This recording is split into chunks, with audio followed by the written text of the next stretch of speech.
Extra Journaal, vers van de pers.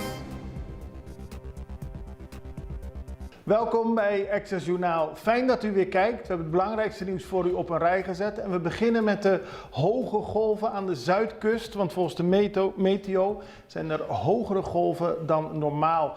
We spraken daarover met de meteoroloog Andy Luciano en hij vertelde dat we de laatste dagen veel westelijke wind hebben gehad. Dat heeft tot gevolg dat in het westen en vooral het zuiden van Curaçao er sprake is van hogere golven dan normaal. Er zijn ook verschillende berichten over verwoestingen die zijn aangericht. Verwoestingen klinkt een beetje groot, maar in ieder geval zijn er problemen met boten en andere zaken op het strand. Eind van de dag moet het weer afgelopen zijn, maar de meteo vraagt wel om mensen om deze dag vandaag even niet de zee op te gaan. Later in deze uitzending hebben we een interview met Meteo hierover. 69-jarige vermoord na ruzie, gisteren een familiedrama. Tenminste, het gaat om twee mannen. Dus een 64-jarige man aangehouden en een 69-jarige man is het slachtoffer.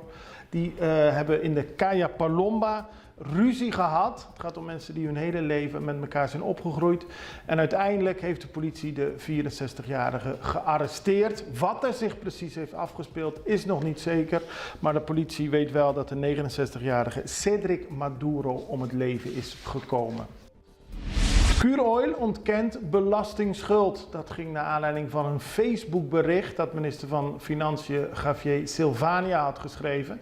Daarin stond dat Curoil een belastingsschuld heeft van 88 miljoen gulden. Daarop liet het brandstofdistributiebedrijf meteen weten dat dat niet waar is. Volgens Curoil is de belasting op brandstof al inbegrepen in de prijs die consumenten aan de pomp betalen. En is de rol van het bedrijf beperkt tot het innen en afdragen van deze belasting aan de overheid. Er is dus geen belastingsschuld, maar als de overheid wil, kan die 88 miljoen die openstaat wel verrekend worden in de benzineprijs. Wordt dus nog vervolgd.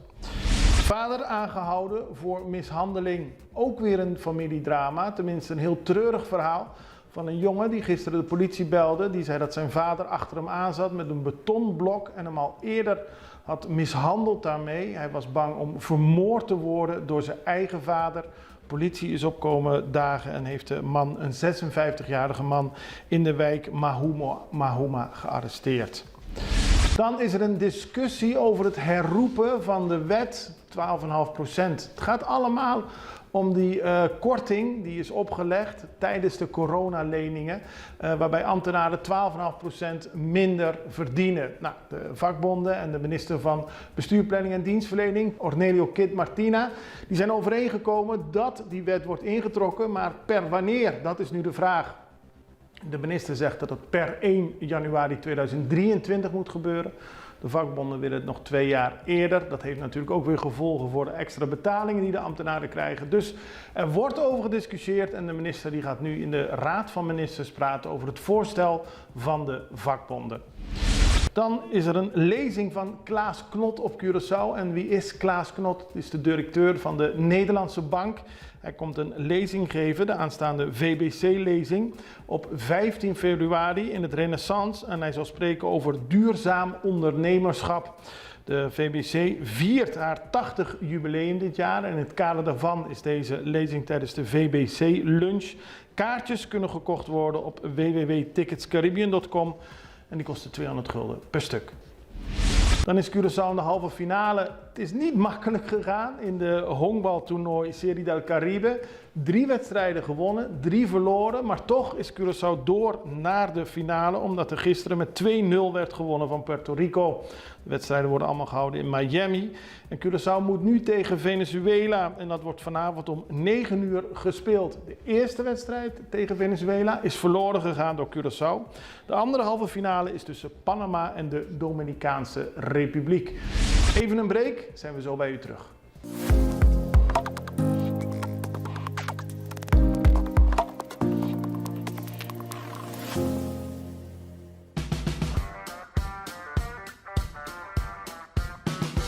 Bom menina Heavy Mix Concrete. Na ano 2009, família Vieira alante companhia bonita aqui. E tempo aí, nós começamos com 4 trucks de mixer, pump truck, então planta fácil. Wat nos awe.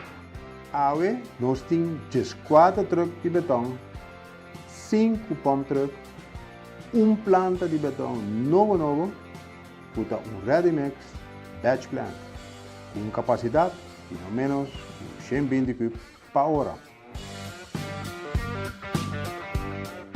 Curta explicação de Ready-mix batching plant, tá que a planta aqui, beton te worden mesclado com a mixer de planta e não com a truck.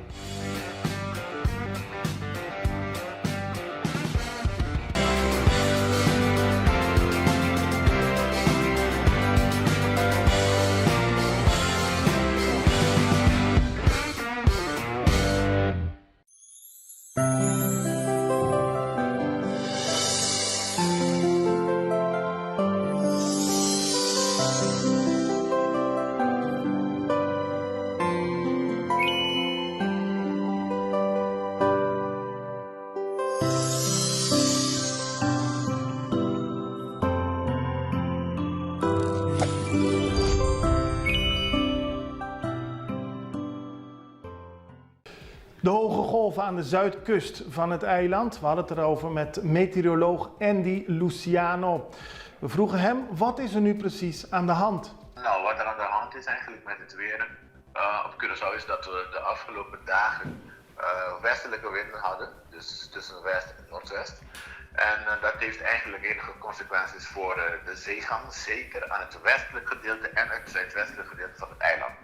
Dus vandaar eigenlijk dat de golven wat hoger zijn dan normaal. Zeker bij Knepaai, Westpunt. We hebben ook wat informatie van directeurs bij. Zeker, daar zijn de golven wat hoger dan normaal. Het gaat zo duren tot ongeveer in de namiddag. Okay.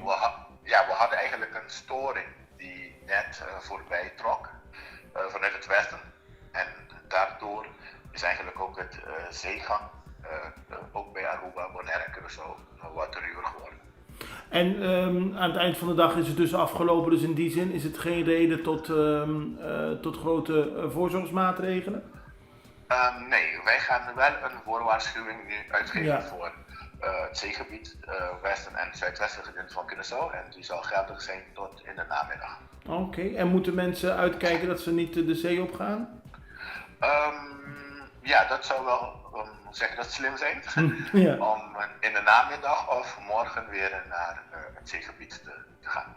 En dan zijn we gisteren naar Forti gegaan, want Leonard Coffey is benoemd tot plaatsvervangend gevolmachtigde minister van Curaçao in Nederland. Sinds 2021 was er geen plaatsvervangend gevolmachtigde minister. Die is er nu wel. En Leonard Coffey gaat dan ook binnenkort naar Nederland. Bij de beëdiging bij de gouverneur was ook de huidige gevolmachtigde minister van Curaçao in Nederland, Carlsen Manuel, aanwezig. Na afloop van de beëdiging spraken we met hem beiden en vroegen wat het werk van Coffey precies inhoudt. Meneer Coffey, op de eerste plaats gefeliciteerd. Dank je. Wat gaat u doen als plaatsvervangend gevolmachtigde minister? Nou, ik ben plaatsvervangend, zoals de titel zegt. Maar we zijn bezig om met de grafminister zelf te praten, om te kijken of we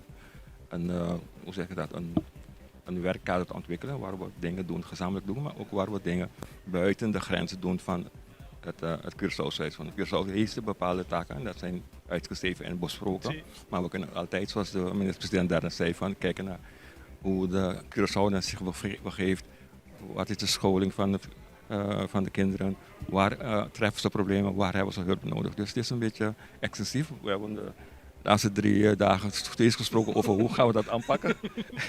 Het grafvinder, dus dat wordt... Dat wordt een van de taken die u gaat doen, ook voor de Curaçaoënaars in Nederland, om daar ook meer voor te zijn van het Curaçaohuis. En dat betekent dat u zo snel mogelijk ook naar Nederland toe gaat? Ja, ik mik op eind januari of de eerste week van maart.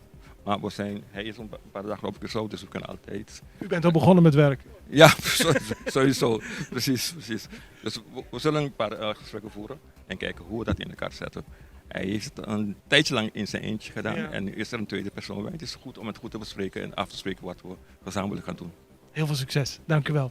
En mag ik de gevolmachtigde minister ook even vragen?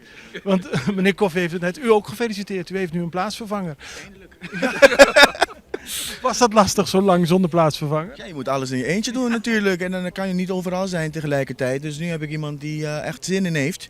En dan zoals ook net besproken, zei hij ook van... Want er zijn een aantal domeinen dat wij moeten aanpakken. Waar het Curaçao eigenlijk, Curaçaohuis staat het niet voor. Dus er staat geen beleid daarvoor. Omdat het Curaçaohuis merendeels meer consulair wat betreft ambassade fungeert.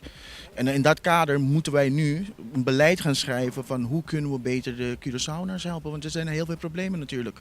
Wat voor problemen? Ja, huisvestingen, we praten over verzekeringen, we praten over mensen die uit huis gestuurd zijn, die geen huis meer hebben. BSN-problemen voor de studenten, die heb ik onlangs ook mee geholpen aan de hele problematiek voor BSN.